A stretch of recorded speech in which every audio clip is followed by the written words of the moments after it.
Alright guys, this next video is going to be quite a bit different than the last couple that I've done. Mostly because I got halfway through making this recipe on the stovetop and realized as I went through that it'd be a whole lot easier for you guys to do this in a crock pot instead. So I apologize because like half the stuff is already like cut up, so I'm just going to go kind of explain what I did. It's easy things anyway, but anyway, I'll just kind of explain what I did beforehand and then proceed on with like the way to do this in a crock pot. So I'm going to flip you around and just explain it to start with.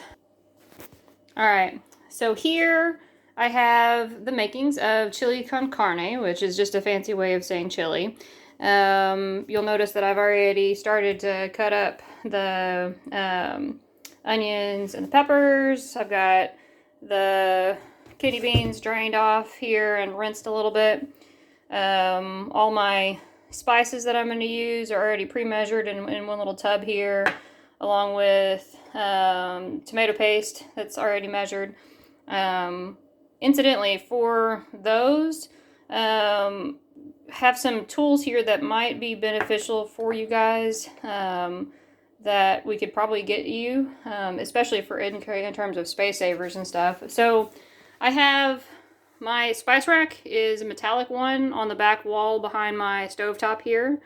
I'm thinking this could be an easy way to store and just see what we have available so that you guys can tell me when it's time to buy more stuff. So they're super simple to use. They're magnetic on the back of this.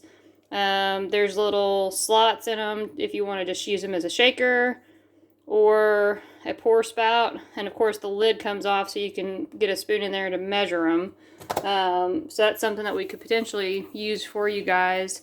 Just so that the spices don't take up a whole lot of room in the cabinet and makes it easy for you to get, you know, a measuring spoon inside them to measure them. This is full of tomato paste, but you see where I'm getting at here. So let me know if you guys want that. It would just mean you got to put a magnetic backing on something. You can also stick them to the fridge, but I feel like you guys would probably knock them off. So I don't want to do that until you guys tell me that you want them, because there's two sets up here for a visual aid.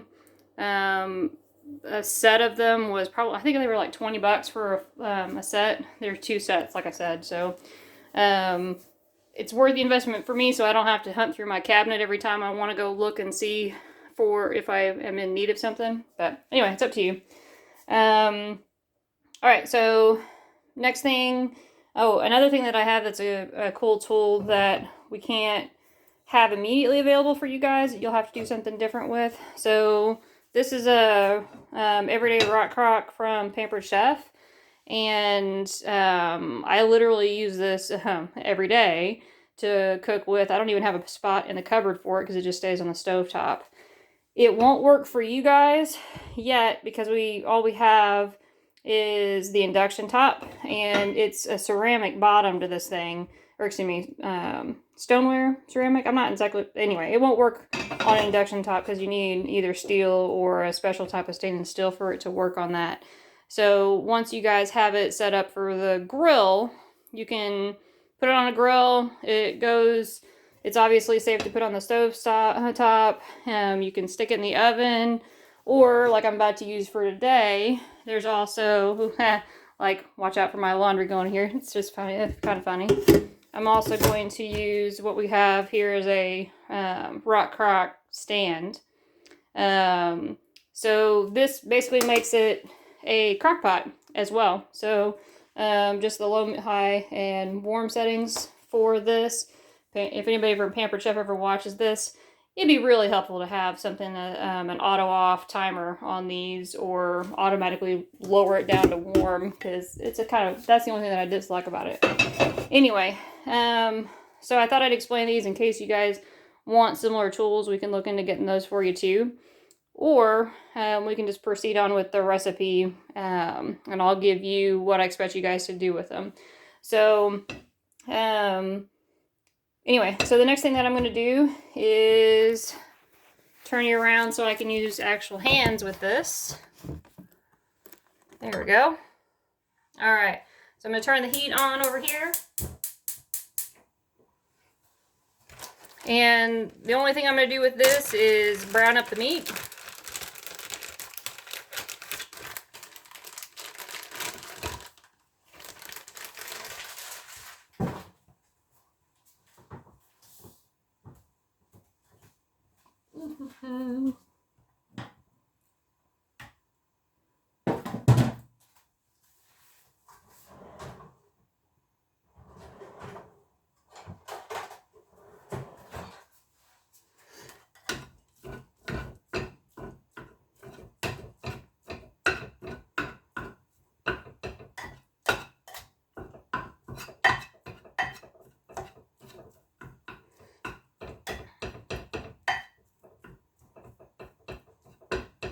Oh, and other tips with a rat crock, boys. So for heat safe, so the base of it is a lot more, can handle temperatures a lot higher than the lid can. So for example, the pot you can basically literally put in the fire, and there you can like treat them like a cast iron, like in the coals of a fire if you wanted to do that. But the lid, if you like, the lid is only safe, I believe it was up to, I think it was 300 degrees. I'd have to get the manual out to be safe to make sure. But like you can use the lid on a grill, in the oven, that sort of stuff, but don't put it actually in the fire, it'll crack. So anyway, so there we go. Cranking the heat up a bit with that so that that cooks off quick. Again, while that's going, I'm just going to go ahead and chop up my vegetables the rest of the way. Yeah. Actually, I'm going to get another bowl to keep that in.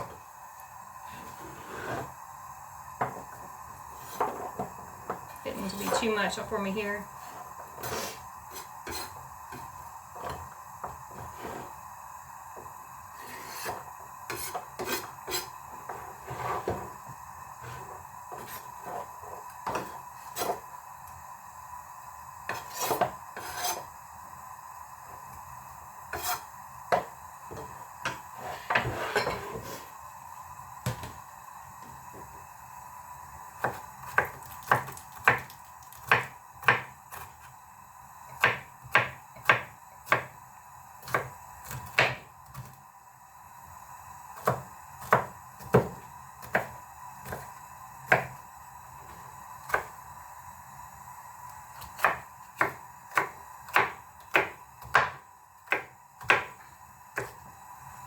And how fine you get this stuff, guys, is similar to like the curry recipe we did the other day. It all depends on how much of the individual ingredients you like to taste. This is going to sit in a crock pot for a long time, so all the flavors should kind of meld together and everything. But if you like having the clumps, then you know what I mean. So you can taste like an individual. Pepper or something like that, then leave the chunks big. I kind of like my chili to all be all one thing, so I'm going pretty small with all my ingredients. So just teaching you different ways to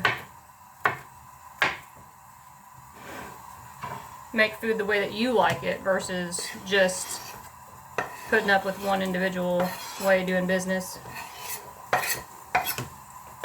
And if you don't care about it all, then meh, cut them big. It'll all go to the same place. So, all good things.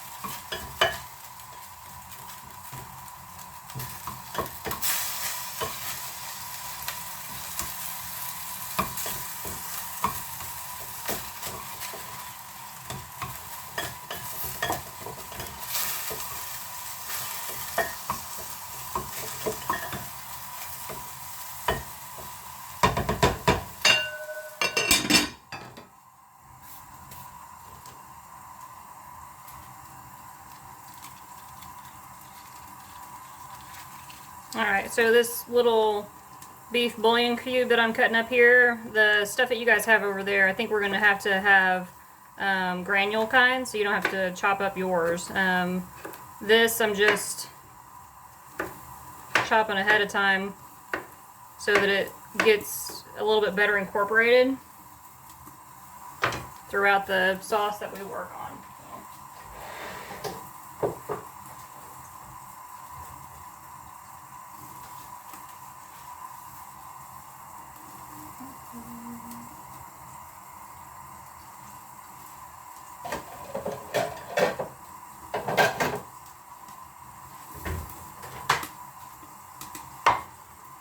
Alright, so this part we're going to have to play with a little bit, guys. Like, the recipe that I'm making here usually calls to be made all at once.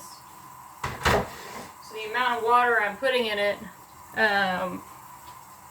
is meant to be basically not, I don't know, what's the right word for this?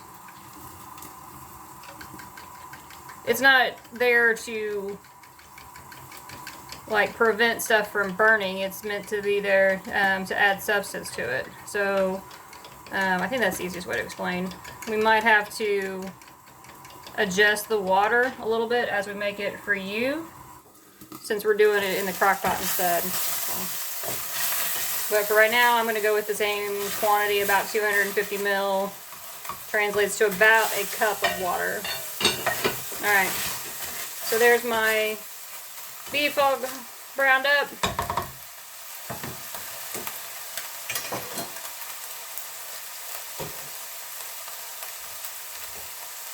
So the next thing that we're going to do is get all the grease out of that.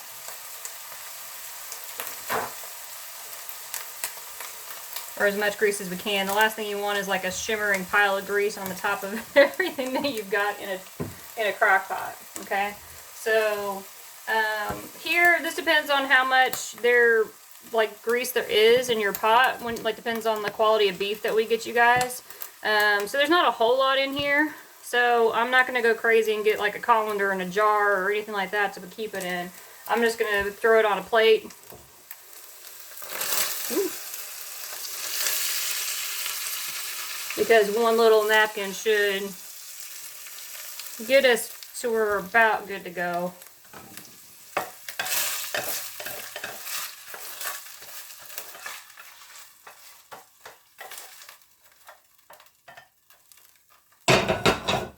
Alright, now then for you guys,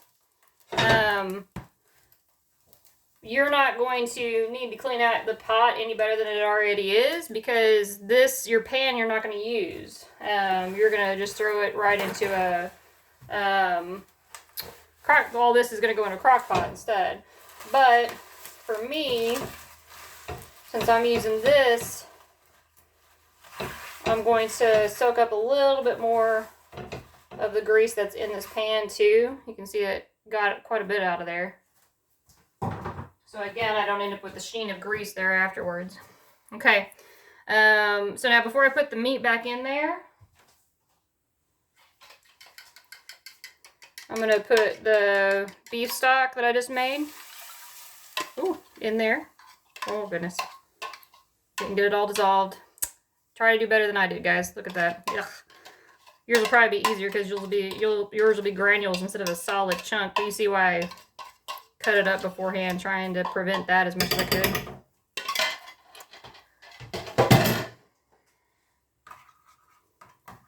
Alright. So I'm scraping the bottom of the pan to try to get some of that good, oh, I don't know. It's called like a deglazing step. It gets some of the, I don't know, some of the goodie off the bottom of the pan. And now I'm going to add the meat back in.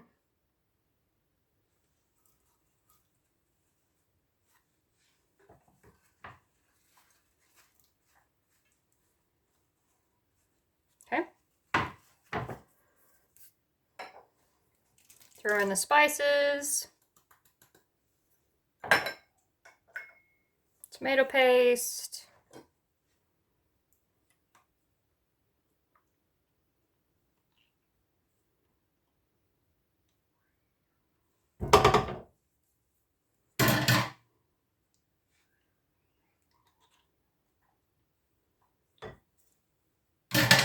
Now before I add the veggies in and stuff like that, I usually mix this up quite a bit so the spices coat the meat, which tends to absorb better than vegetables. I'm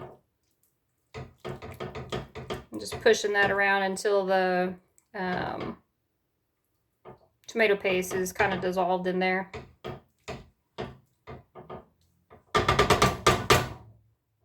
All right, now we're adding in the veggies.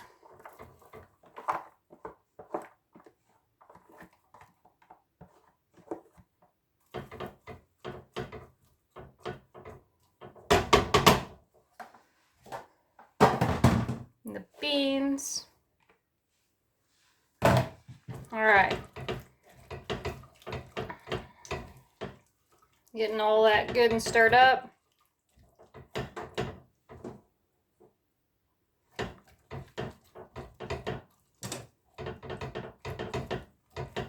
All right, so that's all that's getting added in there at this stage. Actually, let me do a check through, make sure I'm not missing anything. Let's see. Salt and pepper. Yeah, see? Glad I did that. All right, this is to taste. I do kind of a once around by the pan. I don't know. I never measure stuff when it comes to this type of thing.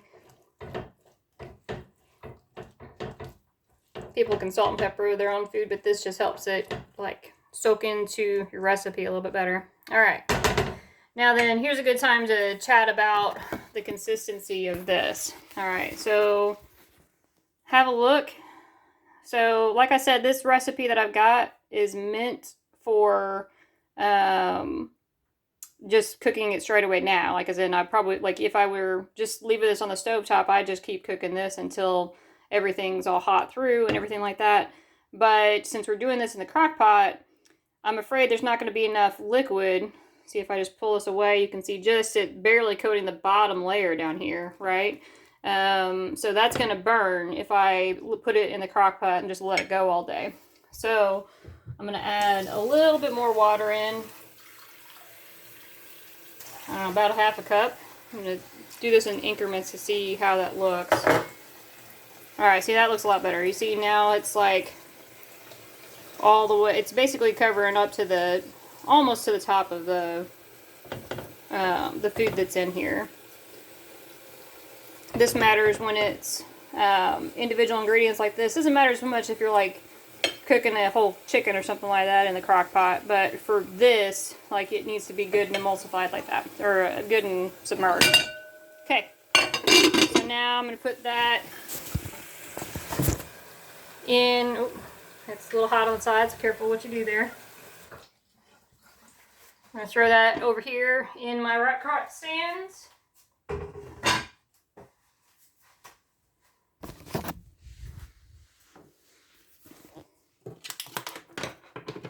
Helps to plug it in if you plan on cooking things, guys. Just saying.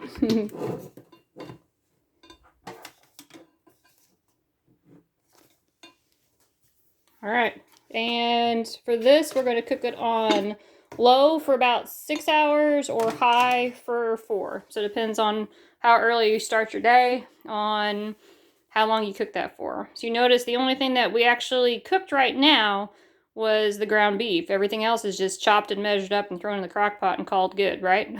So it's a good way to make something and just kind of forget about it and let it be. I'll try to come up with more recipes like this because I know that's going to be easier for you guys to do, especially as you're just getting started. Other stuff.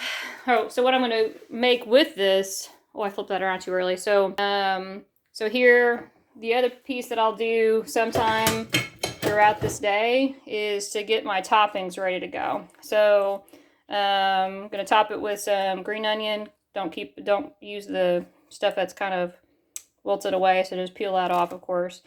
I'm going to shred up some cheese, of course, for it. And so in the UK, like, their sour cream is weird. So I don't usually use sour cream on chili here. I just go with an alternative, which this one is just a organic Greek yogurt, which is a good substitute to sour cream.